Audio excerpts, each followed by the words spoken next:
Inflation hits the worst levels in 40 years as Joe Biden tries to play kissy face with Jimmy Fallon. And Jen Psaki assures parents they really do want their children eating lunch off the floor. I'm Ben Shapiro. This is The Ben Shapiro Show.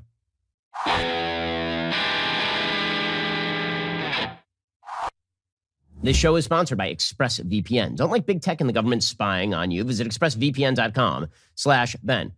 You may have noticed that inflation rates are wildly out of control. Now would be an excellent time to diversify at least a little bit into precious metals, considering the government is inflating the currency basically into the ether. Whether they're looking at your accounts or taxing your unrealized gains, the government will come after your money. They are very creative when it comes to taking your hard-earned money to fund their expensive radical agenda. I've said it before, I'll say it again. You're making a mistake if you're not diversifying your savings. Hold gold in a tax shelter account or keep gold in a safe at your very own home. I buy my gold from Birch Gold. It's the only company I trust and recommend. And when you buy gold from Birch Gold by December 23rd, they'll send you free gold for every $10,000 you purchase. With thousands of satisfied customers and an A+ rating with the Better Business Bureau, you can trust Birch Gold to protect your savings today. Text Ben to 989898 to claim eligibility for their free gold with purchase offer by December 23rd. You know one thing that has never been worth zero? No, not Lehman Brothers. Gold. Text Ben to 989898. Protect your savings today. The government is interested mostly in the government spending all of your money and then maybe grabbing some more of your money in order to pay for the fact that they've spent all your money already.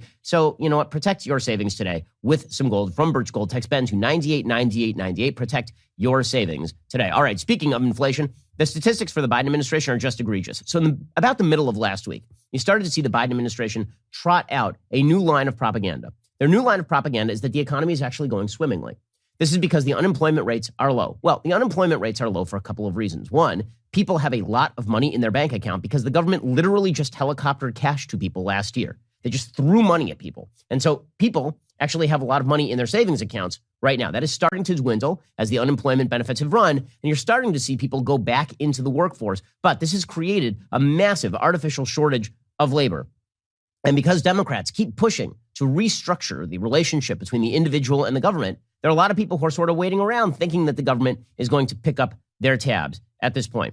Okay, so that is problem number one. But the government is treating that as solution because the unemployment rate is low. Also, there's a vast gap in the unemployment rate between some of the blue states and a lot of the red states. In fact, all of the states that are best on unemployment right now are red states. All of the states that are worst on unemployment are blue states. That's because the blue states continue to lock down over COVID because they've decided to panic their citizens with the promise that government would be able to solve this crisis when, in fact, government really cannot solve the crisis beyond making the vaccines available, which they did almost a year ago at this point, all the way back in February and March.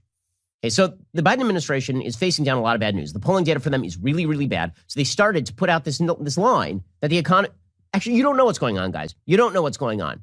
Secretly, the economy is really, really good. There's only one problem. The economy is not really, really good. Inflation should not be spiraling out of control this way. According to the Washington Post, prices rose at the fastest pace in nearly 40 years last month, 40 years, increasing 6.8% over the same period a year ago as inflation continues to squeeze households and businesses nationwide and complicates the political environment for Congress and the White House.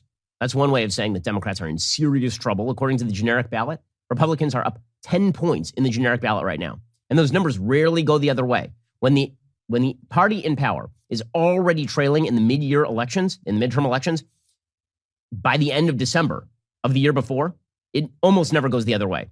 There are very few exceptions to that particular rule. 2002 is one of those rules, and that's because of September 11th. But generally, the party in power doesn't do well in the midterms, and if they're trailing, it usually gets worse for them before the election. Consumer Price Index data released Friday by the Bureau of Labor Statistics showed that prices rose 0.8% in November compared with October, with inflation spreading further throughout the economy, including to areas that had not been as affected by the coronavirus pandemic. The November data marked the largest 12-month increase since June 1982, during a period when inflation was more of a scourge on daily life than most millennials have ever known. Current inflation dynamics have been spurred by a devastating pandemic that roiled the global economy, upsetting the workforce and supply chains, et cetera, et cetera, et cetera. Okay, well, actually, if you were to measure inflation by the same sort of consumer price index that we used in 1980, the inflation year over year in the United States is not 6.8%. It's like 14%. Okay, this is devastatingly bad. And even the media have been forced to cover it. So here is, for example, ABC News' David Muir saying, we already know inflation is high. You don't need us to tell you what you're seeing already. The new report out tonight showing inflation is now near a 40-year high in this country. Consumer prices up 0.8% last month alone. Year to year, prices up now 6.8%. Americans are paying more for gas, food, clothing, and cars. Tonight, President Biden acknowledging it is squeezing many families across this country. He pointed to the pandemic, the supply issues, not just in the U.S., but around the world. But we know there are many moving parts on this. Okay. And again, it's not just David Muir. ABC's Rebecca Jarvis says this is not a bump in the road. And for all the talk about the Biden administration saying that this is merely temporary, this ain't temporary. Most economists do see these prices as more than a bump in the road. They expect inflation to persist through next spring. And remember, these supply chain issues are global, caused by the pandemic. But there are also, as you point to, labor shortages, issues of people, many Americans waiting to return to work until they see wages rise more significantly, having saved up $2 trillion throughout the course of the pandemic by not dining out, by not traveling. Expectations are now that the Federal Reserve will have to step in and hike interest rates next year in order to cool things off. So how much are the expenses up? According to CBS News' Norah O'Donnell, expenses for the typical family are up $4,000. Okay, that's not a minor bump in the road. That's not a hiccup. $4,000 is a lot of money for most people. Prices were up 6.8% in November compared to a year ago. That is the biggest increase in nearly 40 years. The cost of pretty much everything is surging: food, gas, electricity, housing, cars, and clothes. And those who received raises this year are seeing them wiped out by skyrocketing costs. Listen to this. By one estimate, expenses for a typical American family have shot up by about $4,000 in the past year. Okay, Democrats are in real trouble here because, again, all of their policies are geared toward making this worse, not better. We'll get to that in just one moment. First, if you're looking for ways to skip the trip to the post office this season and dodge all that hectic holiday shopping traffic, why not save some time and money with Stamps.com? Stamps.com lets you compare rates, print labels, access exclusive discounts on UPS and USPS services all year long. It makes sense, especially if your business sends more mail and packages during the holidays, which is pretty typical. Here at Daily Wire, we've been using Stamps.com since 2017. We are not going to be wasting our time. Whether you're selling online or running an office or side hustle, Stamps.com can save you a lot of time, money, and stress during the holidays. Access all the post office and UPS shipping services you need without taking the trip. And get discounts you can't find anywhere else, like up to 40% off those USPS shipping rates and 76% off UPS. So you're saving time and you're saving money, and you don't have to schlep things over to the post office. What exactly are you waiting for? This is a very easy call. Save time and money this holiday season with Stamps.com. Sign up with promo code Shapiro for a special offer that includes a 4-week trial, free postage, digital scale, no long-term commitments or contracts. Just go to Stamps.com, click the microphone at the top of the page, and enter code Shapiro. Again, that's Stamps.com. Click that microphone at the top of the page and enter code Shapiro. Okay, so the Democrats are trying to maintain that everything is fine, or they're trying to blame the Federal Reserve. But the reality is that their policies are the big problem. There's an article from the Washington Post yesterday. It is titled, "In Liberty County, Workers Who Quit Feel Liberated, but the Community Discovers a Powerful Downside." Oh, you mean that paying people to stay home leads to price inflation and shortages? Who could have suspected such a thing, except for anyone with a functioning prefrontal cortex? According to the Washington Post, Maggie Town quit her job as a hotel front desk manager because the pandemic taught her she could squeeze by without her paycheck. Now home with her kids, Town says her life is much improved. But at the La Quinta hotel she left, an exodus of housekeepers and front desk workers forced owner Hassel Patel to close the swimming pool and fitness center and sharply reduce room cleaning. Fannie Lou Bruton left her job as a cook because she didn't want to be around so many people anymore. She realized, she said, "I did enough." She's delighted that the COVID pandemic drove her into retirement. But at Isola's Country Cafe, where the staff has plummeted from 42 to 12 workers, the owners had to eliminate breakfast, slash their hours, and shut entirely on Sundays. Liberty County, a 45-minute drive southwest of Savannah, is Quit Town, USA, one of the many places across the country where the pandemic slammed the brakes on propulsive job growth, and startling numbers of people have quit their jobs this year, including more than 12 million Americans this fall alone. The result, according to business owners and county officials, is a place where people are thinking about work in new, sometimes revelatory ways, but also feeling the pain of reduced services, pinched bottom lines, and a diminished sense of community. Right, because it turns out that the left-wing dream that nobody ever works anymore, and then we all get to sit home and finger paint Jackson Pollock, that is not real. Okay, people actually need work to feel fulfilled. Also, if you wish for there to be productive goods and services for you to trade with somebody else, you need to go to work. The left's dream which is that everybody will basically stay home and the government will cut them a check while they watch soap operas, is a ridiculous and stupid dream. It undermines actual human flourishing. Workers who have stepped away from full-time jobs say the pandemic helped them discover they can survive on occasional gig work and government benefits. Oh, well, can they? Well, who pays for those government benefits? Pray tell. Could that be the rest of us who are working?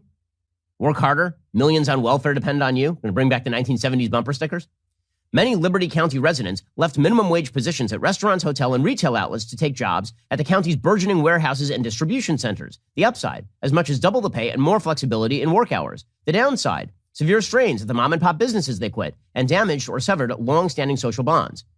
So, yeah, all the people who say they're for small businesses have basically wrecked small business across the country. There has never been a dichotomous split in wealth like we have seen during this pandemic, probably throughout human history.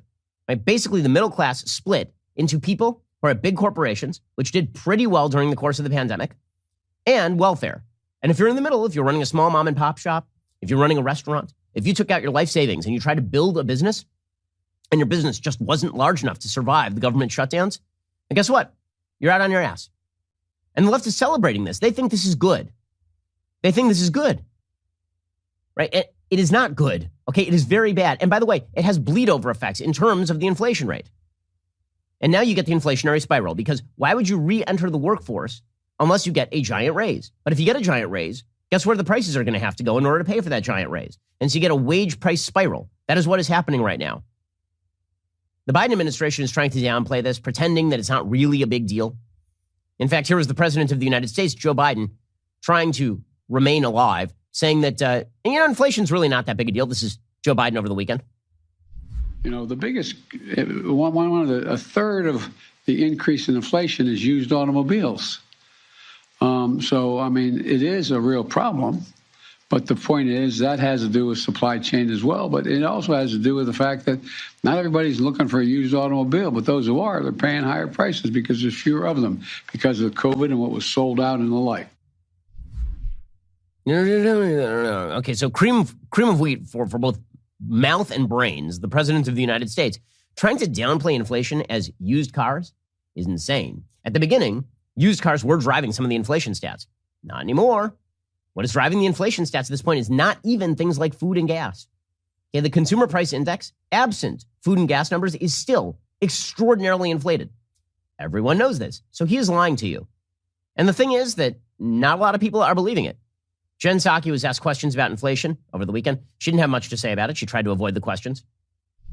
Given what Jerome Powell is now saying, does the president acknowledge that inflation is more entrenched and not transitory? Well, Kristen, I would say that I can't speak obviously for Jerome Powell, but I think part of the point here is that it doesn't really matter what you call it.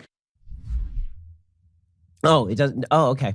Also, Jen Psaki added the prices are moving in the right direction, which is weird since last month they headed in the wrong direction.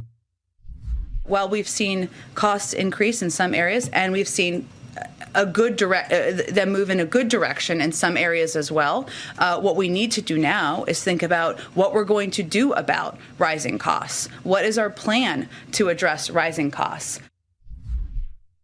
And what is their plan to address rising costs? They have a two-pronged plan. One is to basically kick it over to the Fed and hope that the Fed tapers. And then they can blame the Fed for the sinking economy as opposed to, their own bad policies. And two, spend more money. So over the weekend, Joe Biden said, "We've never had this kind of growth in 60 years, but inflation is affecting people's lives. The reason why economists think Build Back Better is going to, in fact, diminish the impact on inflation is because it's reducing costs for ordinary blah, blah, blah." No, it is not. No, it is not. Larry Summers, who has been the voice of reason throughout this entire inflationary spiral. You remember that he was the Treasury Secretary under Bill Clinton. And he was saying early on, when the Biden administration was pushing a $1.9 trillion quote-unquote bailout package that was absolutely unnecessary in the aftermath of vaccine distribution, he said, we're going to hit an inflationary spiral. And everybody laughed at him because we truly have not had a major inflationary spiral in the United States for 40 years. Well, now it's back. Larry Summers was right. All y'all were wrong. And here is Larry Summers saying, yeah, if Joe Biden got his spending plans through, there would be more inflation, not less. I think the inflation rate would be slightly higher in 2022 and 2023 with the Build Back Better than it would be without the Build Back Better. I think over the longer term, there might be some effects that go the other way. But I think over the next couple of years, what economists say, ceteris paribus, other things equal, it would raise the inflation rate. Okay, he is correct. Okay, now here's the problem for the Democrats. They can't get out of this without one of two things happening. Either Joe Biden stopping the spending and allowing things to get back to normal, which they can't do because his entire agenda is reliant on the idea that he has to do something big and he has to keep pushing big things, or the Federal Reserve has to taper and taper in really short order. And when that happens, you will see a spike in the unemployment rate. This is what happened back when Paul Volcker did this in the early 1980s. And Paul Volcker had actually been appointed to the Federal Reserve by Jimmy Carter, and he waited until the Reagan administration, and he really started to raise interest rates. And when that happened, you saw a sharp spike in the unemployment rate in the United States, because these two things tend to happen. When the Federal Reserve makes it more difficult to borrow money for banks start giving it out at higher interest rates. That means fewer people borrow, means less spending, and that means fewer jobs. So now that you're trapped in this cycle, it's very difficult to get out of that cycle without some form of pain. And that pain is coming. Now, presumably, Joe Biden would like to blame that pain, you would imagine, on the Federal Reserve, right? At least he can't blame them. Oh, well, the Federal Reserve, they're independent. They're doing what they want. They're just doing what Okay, but here's the bottom line. The American people are going to hold him responsible because, again, this is his economy. None of this was necessary. It was not necessary. This is not all supply chain problems. This is a spending problem. This is a problem, by the way, that is to a certain extent bipartisan. We should not have blown $7 trillion into Americans' pockets last year. It's something we should not have done. But at least you could excuse that by saying there were no vaccines available, so we have to try and keep people away from crowded areas and whatnot. By the time the vaccines were available, they were available in January. Once that started to become widely available, February, March, there was no excuse for what Joe Biden did.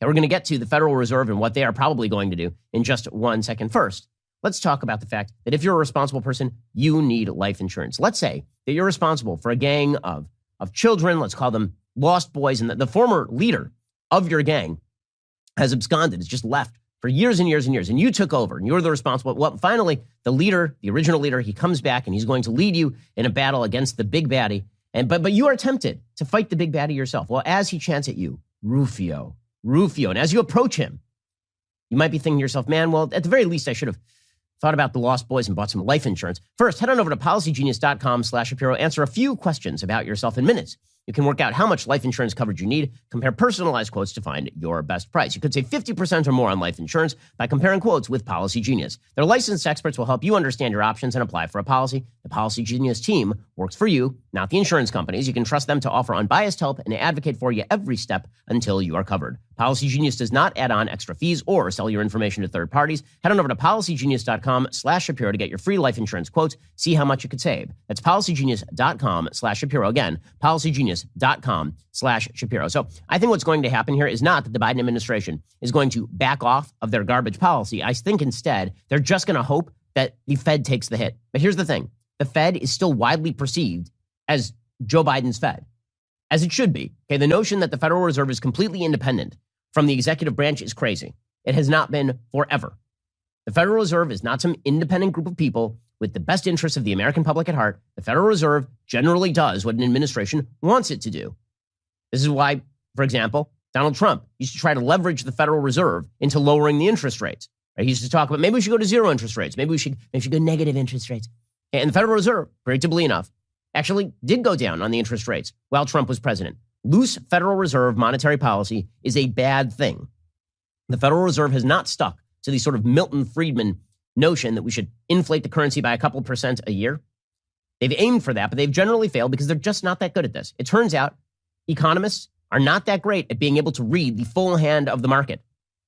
This is why I am not a believer in the Federal Reserve System other than essentially guaranteeing bank deposits. But put that aside, it's pretty clear at this point what the Biden administration wants to do, and that is make the Fed do the hard work. Kevin Warsh, writing over for the Wall Street Journal, former member of the Federal Reserve Board, he writes about how this really is the Federal Reserve's fault. He says inflation is a choice. It's a choice for which the Fed is chiefly responsible. The risk of an inflationary spiral arises when policymakers first dismiss the problem and then cast blame elsewhere. Inflation becomes embedded in the price formation process when the central bank acts belatedly or with insufficient conviction. To date, the Fed has acted as an enabler. The sure sign of a problem. When a president gives voice to the scourge of inflation and takes executive action well before the central bank acknowledges the severity of the situation. Supply chain bottlenecks is the popularized rationalization for the surge in prices. But the supply chain story sheds more shade than light. Consumer prices are higher because prices are rising at the point of production, assembly, and transportation. This is a description of the state of affairs, not its source. The Fed's inertia in withdrawing extraordinary monetary policy amid full employment is the proximate cause of surging prices. When monetary policy is too tight, it slows aggregate demand. When monetary policy is too loose, it damages aggregate supply. Extraordinarily aggressive monetary policy, namely quantitative easing, discourages investments in real assets like capital equipment relative to financial assets like stocks, because it takes a long time to see the beneficial net effect of buying a really expensive piece of equipment that upgrades your business, as opposed to just buying stock, which is running up in price. That's why non-residential capital investment in the real economy, things like port modernization, is running 7% below the pre-pandemic trend and 25% below trend since the advent of quantitative easing. A more exuberant stock market and a less resilient real economy are both consequences of the Fed's extant policy regime. By August 2020, the Fed became impatient with the purported low inflation rate of Ben Bernanke and Janet Yellen. Chairman Jerome Powell called low inflation the preeminent economic challenge of our time. So the Fed bet on a new policy regime to get inflation higher. It worked. It's not the first time a central bank wanted a little more inflation and got a lot more. Last year, in another break with precedent, the Fed loudly and explicitly endorsed a blowout in federal spending. Congress swiftly agreed. Federal spending increased from an average of about 21% of GDP in the prior decade to more than 30% of GDP in 2020 and 2021. National debt relative to GDP went from 79% in 2019 to over 100% today. And the Fed bankrolled that fiscal profligacy, purchasing more than half of the new Treasury debt issued in that year. Call it monetary dominance. None of this is a shock. Again, the Federal Reserve participated in this inflationary run. And this is having already some pretty net negative effects. Right now, we're stuck in a trap, okay? Because here's the problem. You raise the interest rates, and one of the things that happens is you've now raised the rates on the federal deficit. Okay, if you're going to pay off the debt, it's now more expensive to pay off the debt. And again, there are secondary effects to the Federal Reserve's monetary policy here. According to the Wall Street Journal, this year's inflation surge has had a sometimes overlooked side effect. It means the Federal Reserve's interest rate policy is providing even more fuel to a hot economy. The Fed influencing borrowing costs by controlling a short-term lending rate called the federal funds rate to stimulate the economy has been holding that rate near zero since last year. But in economic models, it's the inflation-adjusted or real interest rate that matters most because inflation reduces the value of future repayments, right? Like if I buy a bond and then you're going to pay me off at a low interest rate in the future, if inflation eats the complete interest rate, I'm now paying you for the benefit of having the bond, which is really not what you're looking for. So it's going to be difficult and painful to get out of this. And meanwhile, you have the Biden administration continuing to push radical policy. According to the Wall Street Journal, Janet Yellen is still pushing climate politics from the Treasury Department, which of course means more spending. It means not following market forces. Meanwhile, the Office of Comptroller of the Currency, an arm of the Treasury, plans to issue a framework of its expectations for how large banks should be managing climate risk, with detailed guidance to follow next year. Okay, again, all of this is not geared toward good monetary policy. It's not geared toward good fiscal policy. And Joe Biden is going to pay the price from this. And then on top of that, of course, you have all of this, which has been excused by the government pointing to COVID. But there's no excuse for that, as we'll get into in just 1 second. First, let's talk about your sleep quality. If you've been listening to the show for a while, you've probably heard me talk about my Helix Sleep mattress. Helix Sleep is great. But now, that's not the only place you sleep, right? Or the only place you rest. Okay, when it's time to chill out in the evenings, you're going to kick off your shoes, you're going to jump on that sofa. Helix has gone beyond the bedroom. They are now making sofas. They just launched a new company. It's called Allform. They're making premium, customizable sofas and chairs shipped directly to your door. So, what makes an Allform sofa really cool? For starters, it's the easiest way you can customize a sofa using premium materials at a fraction of the cost of traditional stores. You can pick your fabric. It is spill, stain, scratch resistant. The sofa color of the leg, sofa size and shape, make sure it's perfect for you and your home. They've got armchairs and love seats all the way up to an 8-seat sectional, so there's something for everyone. And you can always start small and buy more seats later on if you want your Allform sofa to grow and change with you when you move.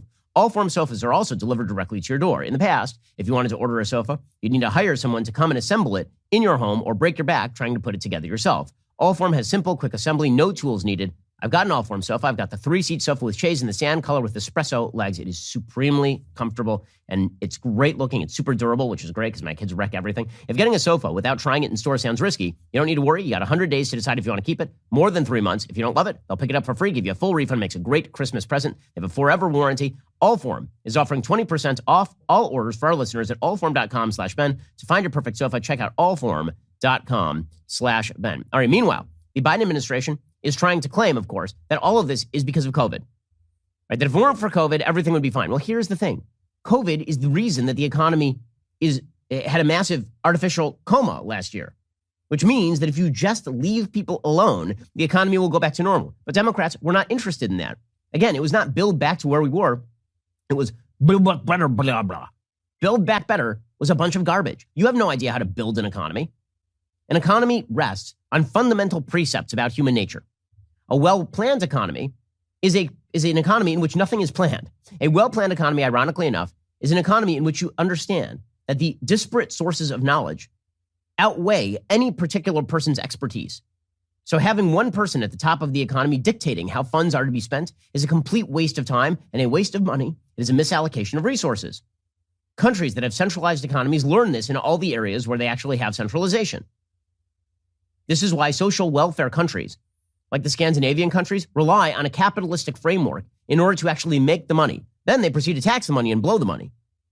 But you have to have disparate sources of knowledge providing for economic progress and production in order to have a growing economy. But Joe Biden wasn't interested in that. He thinks the economy distributes resources unfairly because they should be distributed according to race or according to victimization status in the victim hierarchy or whatever. Joe Biden believes that he is the great master of fairness, and so he has intervened in the economy in dramatic ways. And he has done so on the basis of blaming COVID. But here's the thing. COVID is, for all intents and purposes, not a government issue anymore. Okay, there's a new study. It came out over the weekend, cited by our friend Marty McCary from Johns Hopkins University. It was released by the European Center for Disease Prevention and Control. And it found that there are confirmed cases of Omicron in now 23 countries. Okay, how many of those cases have ended in hospitalization or death? 0. The answer is 0. Quote, all cases for which there is available information on severity were either asymptomatic or mild. There have been no Omicron-related deaths reported thus far. As a friend texted me over the weekend, more people have been killed by Alec Baldwin than have been killed by Omicron at this point.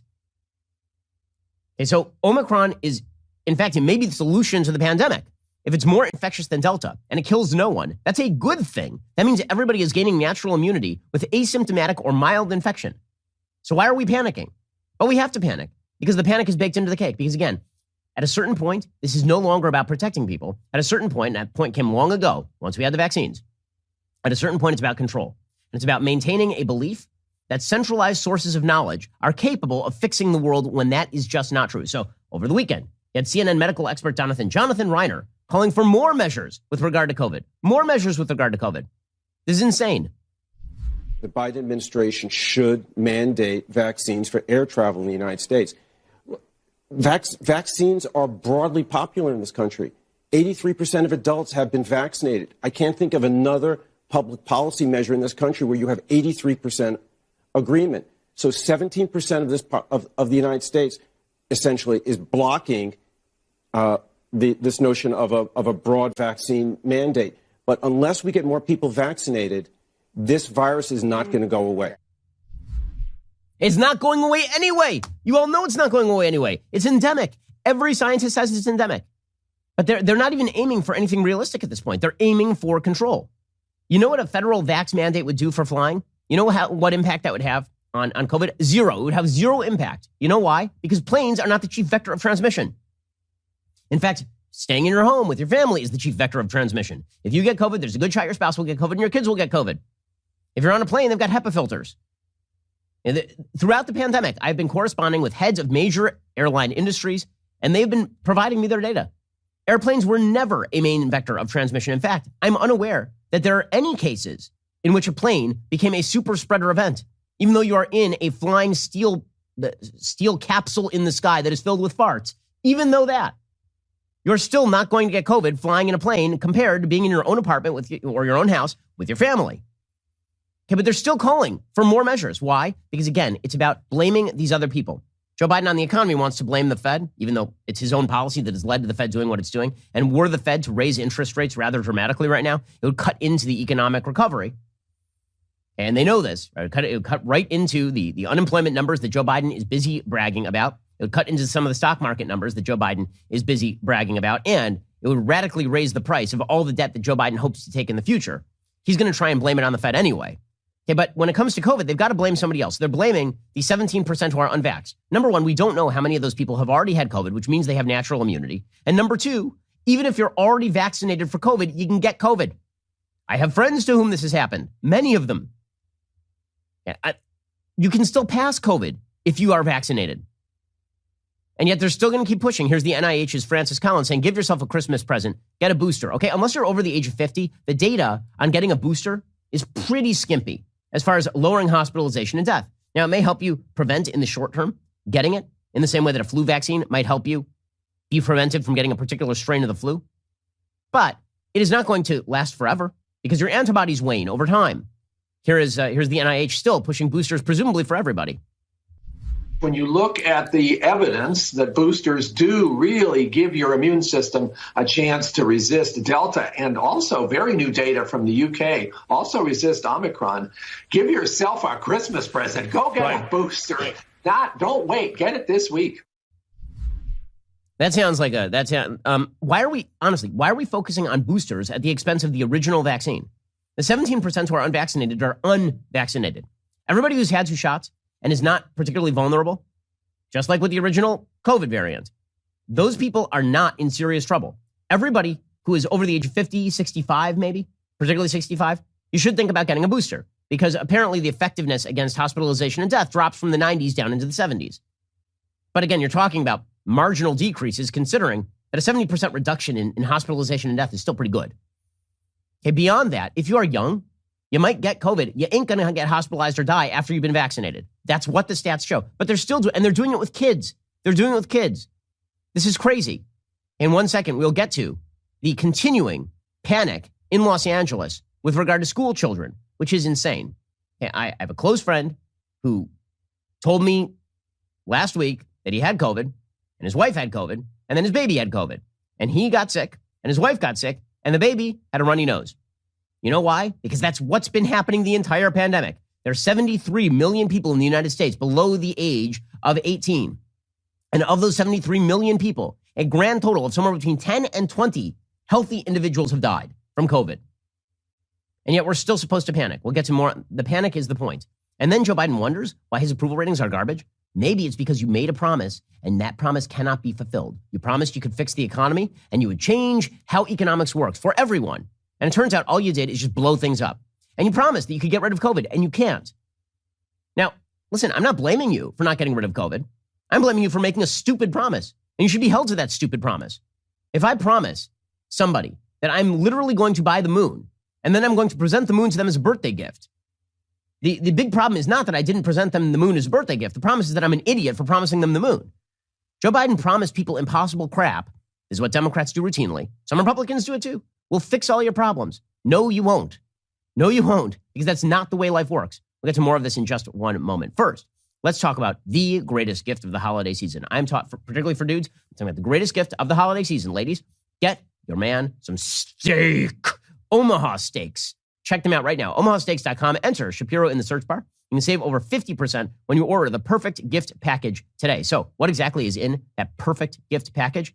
You got 4 bacon-wrapped filet mignons, 4 boneless chicken breasts, 4 Omaha Steaks burgers, 4 gourmet jumbo franks, 4 individual scallop potatoes, 4 caramel apple tartlets, 1 signature seasoning jar, and free 8 Omaha Steaks burgers. That's for $99.99. That is a solid deal right there. Omaha Steaks is ready to ship right now. Order the perfect gift package today at omahasteaks.com. Don't forget, you get 8 free burgers when ordering if you use code Shapiro in that search bar. And if you are a new customer ordering for the first time, enter Shapiro at checkout. Get $20 off select packages. Again, you're going to be saving 50%. You're also going to get that additional Omaha Steaks burgers, 8 of them free with your order. Achieving gifting greatness with Omaha Steaks. Incredible flavor, incredible value, 100% guaranteed. OmahaSteaks.com. Keyword Shapiro. Go check them out right now. Right, we're going to get into more from the COVID crazy left because it's getting worse and worse. And again, it's not boding well for Joe Biden. First, all over the country, people are waking up to the tyrannical nature of Joe Biden's vax mandates. We here at the Daily Wire, we've been leading the charge. From literally day one, we said we were not going to comply, and we sued the Biden administration. We were the first in the nation to sue the Biden administration for their unconstitutional mandate. We're getting closer to 1 million signatures on our do not comply petition every single day because people are realizing if we don't actively fight for freedom, the government will indeed take it. And the Biden vax mandates are falling down in court.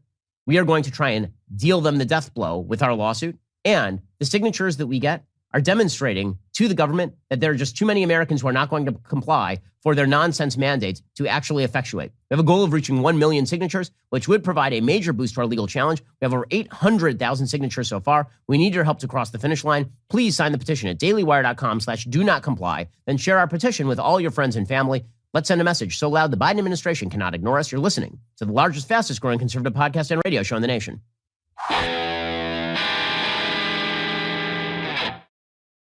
So the COVID panic being driven by the left is, again, not rooted in any data at all. And it's crazy. It's crazy. So there were reports over the course of last week from people like Michelle Goldberg, who's a left-wing columnist for the New York Times, that kids in New York City were being forced in public schools to sit on the floor separate from each other while eating lunch. I don't know why sitting on the floor would prevent COVID. I don't know the scientific rationale behind any of this. But Jen Psaki over at the White House, she says that parents really do appreciate these increased restrictions. Parents appreciate it. Have you met a parent, Jen? Like anytime in here, you could actually speak to some American parents and ask whether they think it's a great idea to incessantly mask their 5-year-old children and force them to sit on the floor amidst the dirt in order to eat their food. I will tell you, I have a 3-year-old who goes to school, sits outside for snacks and lunch, wears a mask inside, and it's no big deal to him. I'm not saying that's the case for everybody, but these are steps that schools are taking to keep kids safe. And I think the vast majority of parents appreciate that. No, the vast majority of parents do not appreciate that at all, which is why you're seeing populations fleeing from the Northeast. I can't tell you how many people I've talked to, even in the past couple of months, who are looking at the insanity that is breaking out in New York, New Jersey, Connecticut, and they're saying, I'm leaving. I'm going to a free state where things aren't crazy.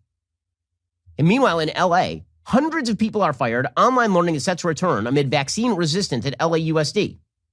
And so as a graduate of LAUSD, one of the worst school districts in America, I can safely say that this is a bad idea. According to the Washington Post, the second largest school district in the United States is facing mounting woes over its COVID vaccine mandate, recently terminating hundreds of employees who refused to comply and failing to put thousands of unvaccinated students into online classes. Board members of LAUSD voted Tuesday to terminate 496 employees who failed to get vaccinated ahead of the deadline. We care deeply about all of our employees, said Interim Superintendent Megan Riley.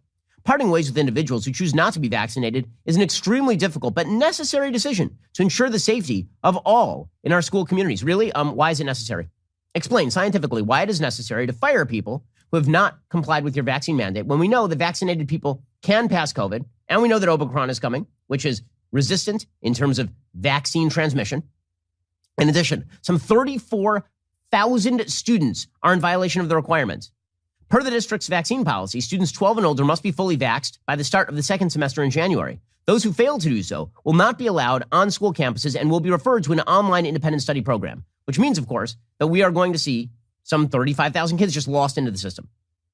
And because, again, I'm not a fan of LAUSD. I think our public school systems are a giant failure. But you're now talking about kids who lost a full year of school last year and are going to lose another full year of school at a time when vaccines are not only widely available, but kids never suffered from this thing and the schools never should have been closed.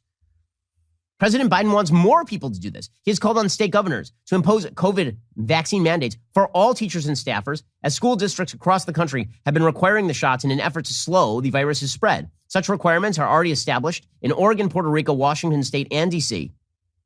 In early September, LA became the largest school district to take things a step further, requiring the vaccine for eligible students. They're going to extend it probably downward in age. If they're doing it for kids 12 and up, why not for kids 5 and up?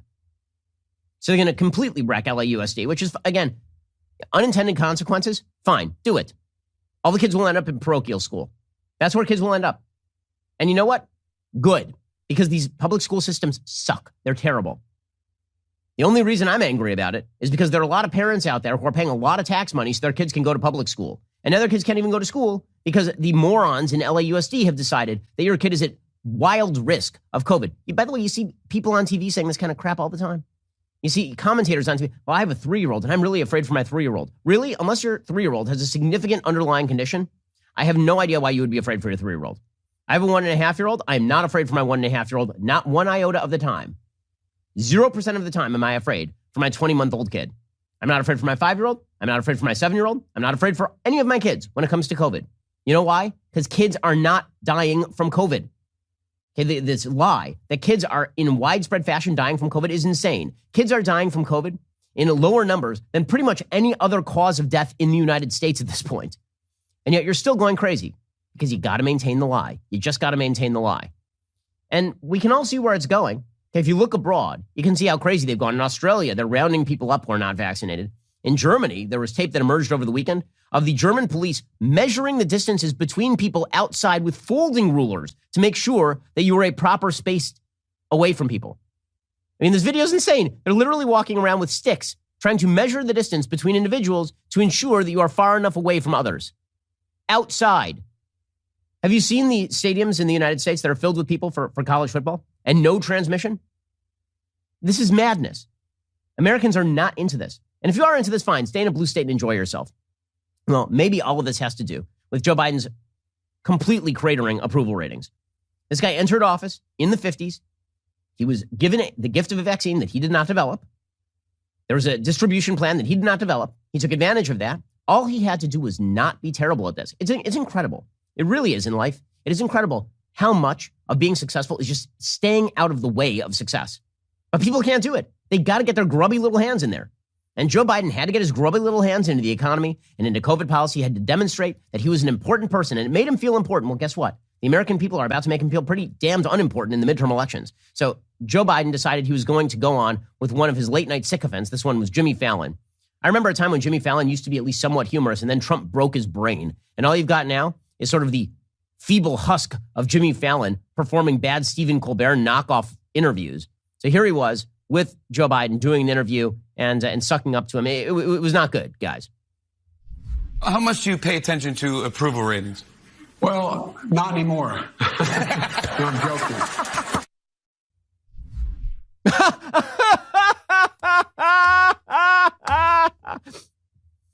Hey, you can always, my favorite thing about politicians is their tells.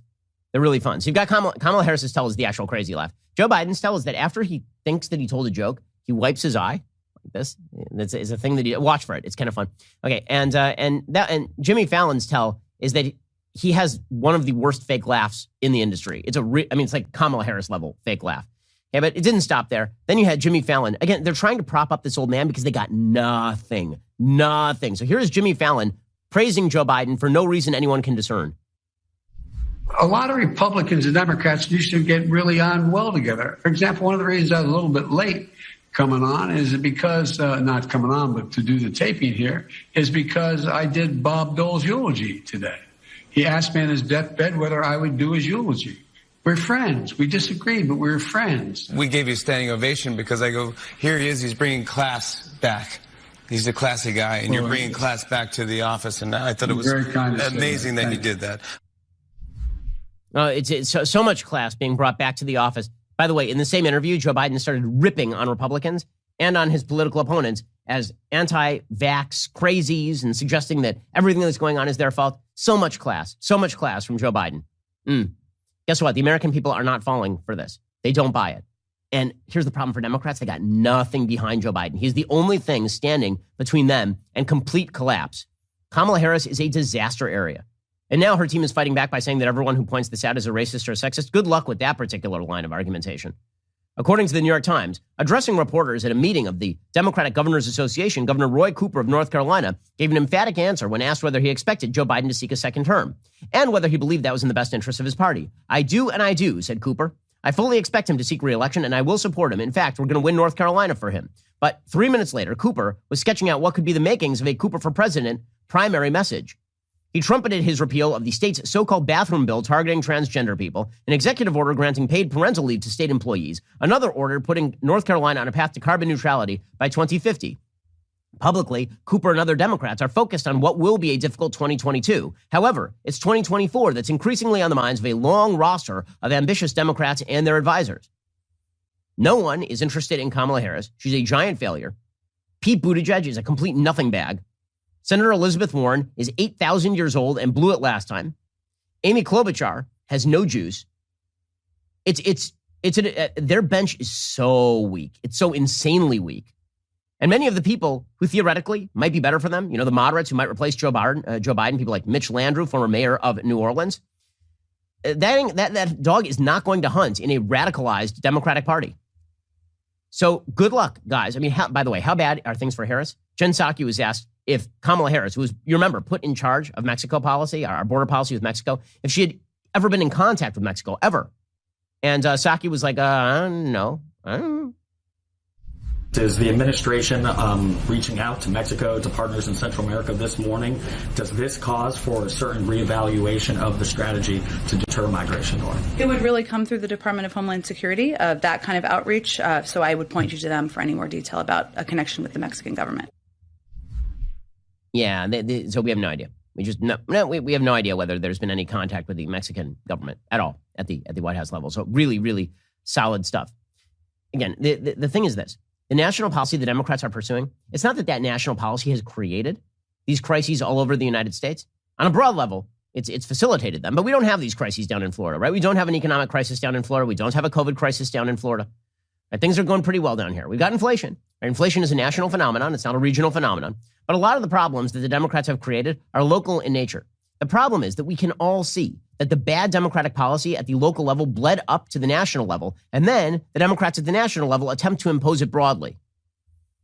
So, for example, we now see the murder rates skyrocketing in major cities all over the United States. Now, we don't live in a major city in the United States where we live. We live in South Florida, but we're not living inside a major city. We're not living in a major blue area, which means that we're not feeling the impact of this. But when you turn on the news and you see a radical uptick in crime nearly everywhere that blue government predominates, you start to think maybe these people shouldn't be in charge of government policy. By the way, how bad are things in Los Angeles where I used to live? Things are so bad in Los Angeles that the LAPD is warning people to stay away. That's how bad things have become in Los Angeles. This is according to CBS News. Murder rates continue to soar nationwide. Portland, Oregon is grappling with a record number. Austin, Louisville, and Rochester have all seen homicides more than double in just a couple years. With violent crime rising in Los Angeles, the head of the police union warns, if you can, stay away. We can't guarantee your safety. It is really, really out of control. We cannot guarantee your safety in Los Angeles? My family and I escaped Los Angeles, and we've been telling people since, get the hell out. That place is gone. Is that the kind of government anybody wants nationally? I have serious doubts. So Democrats have a choice. They can either continue to pursue the policies they like to their own political detriment and turn themselves into a joke, or they can abandon that stuff. I will give you one guess as to which way they're going to turn. Alrighty, we will be back here later today with an additional hour of content. First, let me remind you, you need to go sign our Do Not Comply petition. We have close to 850,000 signatures on it. Head on over to dailywire.com/do not comply. In the meantime, go check out The Michael Knowles Show. That's available right now. I'm Ben Shapiro. This is The Ben Shapiro Show. If you enjoyed this episode, don't forget to subscribe. And if you want to help spread the word, please give us a 5-star review and tell your friends to subscribe too. We're available on Apple Podcasts, Spotify, and wherever you listen to podcasts. Also, be sure to check out the other Daily Wire podcasts, including The Andrew Klavan Show, The Michael Knowles Show, and The Matt Walsh Show. Thanks for listening. The Ben Shapiro Show is produced by Elliot Feld. Executive producer, Jeremy Boring. Our supervising producer is Mathis Glover. Production manager, Pavel Wydowski. Associate producer, Bradford Carrington. Post producer, Justin Barber. The show is edited by Adam Sayevitz. Audio is mixed by Mike Coromina. Hair and makeup is by Fabiola Cristina. Production assistant, Jessica Kranz. The Ben Shapiro Show is a Daily Wire production. Copyright, Daily Wire 2021. Dr. Fauci says that your unvaxxed kids might die. Kamala Harris says that women in post-Roe America will die. And Jussie Smollett is going to jail for pretending that he almost died. Check it out on The Michael Knowles Show.